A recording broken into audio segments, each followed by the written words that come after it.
I don't Especially know. if you're a leader. Best Buy's got a history of being maverick. I mean, if you look throughout their history, they've kind of forced change upon themselves, especially being a retailer, quarter to quarter. Yeah. They have this kind of interesting simultaneous short-term and long-term duality going on that I think potentially could give an advantage doing this. I mean, I think we all feel like that big center section of the store, the fixed boxed media, is going to force this question closer and closer, and it may be the desperation from a competitive standpoint that finally unleashes some of the barriers that are here. I think you're absolutely right, and I mean, I think Best Buy is probably, probably one of the worst examples of a company that doesn't want to take a chance. They do. They're pretty good at it, when you're talking about companies this size. So they're pretty good at it. So they're maybe not a very good example of someone who doesn't want to work that hard. Maybe they do. But the realization that's going to have to come along pretty soon is that it's not about selling. We're not merchants anymore. It's something else. I don't know if it's a media company, if it's a software company, if it's a services company, if it's all of those things. I don't know what Best Buy turns into, but I don't think it can just be selling stuff. Selling, I don't know. We make a boatload of money selling stuff, but it doesn't feel like.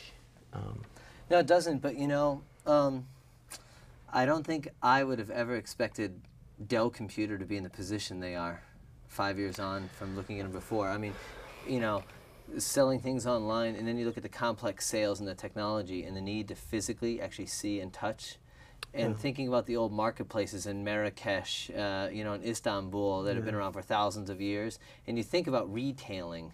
I always think about like ancient retailing and modern retailing and how some parts of that experience haven't changed, how much will change, and where, and maybe the only consolation is that the pace of change for unleashing any workers is slow.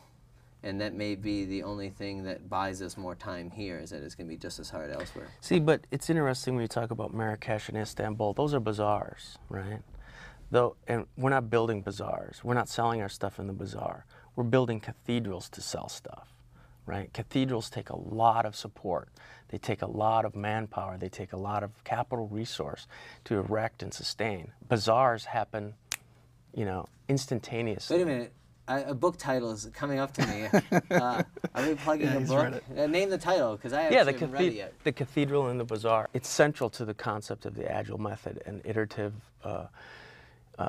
iterative processes and open source software development, stuff like that. So, if we're going to talk if we're really going to talk as an organization about being more iterative, about being more agile, we're going to have to talk about, the platform that we're doing that in. Are we going to continue to build cathedrals, or are we going to have more organic, platforms that we do our trade? So what do you worry about going forward? I mean, now you've been given dedication to work on this full time. You've got things up and running. People are on there. What do you worry about? What's keeping you up at night now going forward? I think for me, it goes back to the whole failing piece. And we haven't failed enough lately. We haven't pushed things out there as fast as we were before and trying things as aggressively as we were before. And that bothers me. Yeah. Now, recently, I've been kind of cursory just watching BlueShirt Nation, more just waiting to see what unexpected consequences happened and stuff like that. Now, the most notable example I've seen where it seemed involved in an internal policy was the employee discount. Now, when I heard that was going to be modified, I viewed the employee discount as the most efficient and effective training program this company has. It encourages the purchase and use of the stuff we're expected to give good advice on in the store. So as soon as I heard somebody's going to try and mess with that, for whatever reason, I almost waited for BlueShirt Nation to have an impact on that. Is that a correct assessment? I mean, did the groundswell become formal? I mean, you can have opinion that occurs naturally, of course, among the workforce, but BlueShirt Nation allows a place to go and kind of sample the temperature.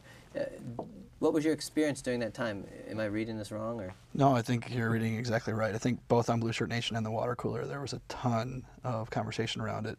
And what I thought was good is, you know, there was the bitching, which happens when anything like this comes down, but there was also some really awesome feedback as to why it was important. Like you mentioned, people trying the products themselves, a great recruiting tool for against competition, things that I hadn't even thought about before or others hadn't either.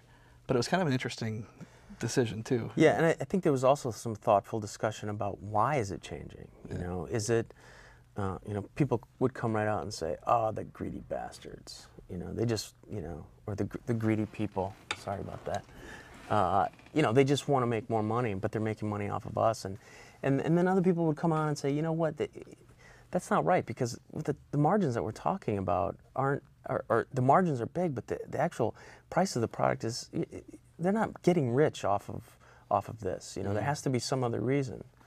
I think so too. I mean, the perceived value of the discount dollar for dollar is actually worth more than the dollars you might actually save. So, and like I said, there's a training component there too. Yeah. Okay, so people have a place now to put their ideas, to execute it. The company seems moving towards what we call Enterprise 2.0, or this spirit of collaboration, co-creation, and unleashing people. I think nobody's going to out and out disagree with that or actively fight against it. It's usually unintentional, these kind of things. But what's your one piece of advice for people out there? You know, you see every day, they've got ideas, and ideas are a dime a dozen.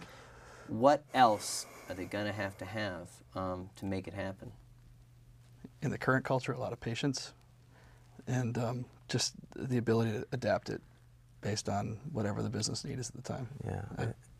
Yeah, being able to iterate, I think, is, I mean, I think it's a sign of a healthy idea anyway, you know.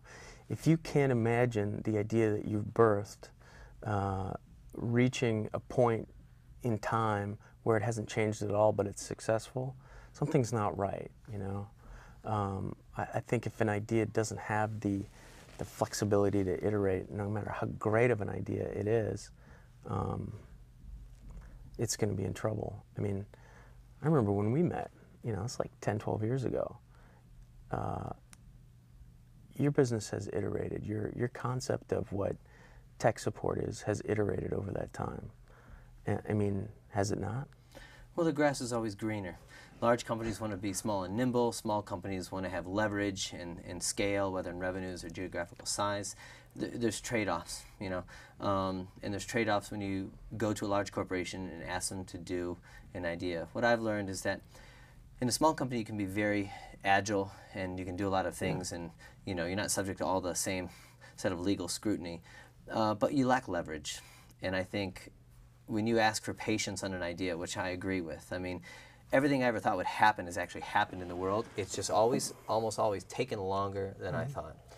And having patience, it feels like the organization, I mean, the external world of collaboration and Google and search engines are probably doing more to drive innovation necessarily than internal. You know, our competitors are probably driving more of our innovation than, what I see is that you saw trends that were happening and you just introduced them inside the company.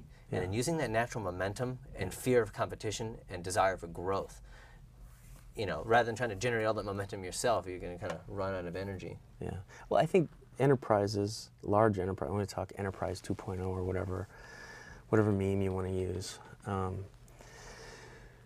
they're at a disadvantage because I think a lot of the growth that you see outside the enterprise, whether it's at Google or whoever it is that's driving a lot of the growth and innovation outside the enterprise, isn't using the same tools as are still in place inside the enterprise, and you have to ask, why are those tools still in place if they're not leading to innovation? You know, I don't know. Well, is it a cultural problem? Is it a cost problem? Is it a security problem? I mean, when you ask the question, you know, you get a lot of different answers. Believe me, we've gotten a lot of different answers as to, you know, why won't this server inside talk to this server outside? It's a cultural problem, I think. I agree. Sounds like a story to be continued. Gary, Steve, thanks for joining me today. Thanks, Robert. Thanks.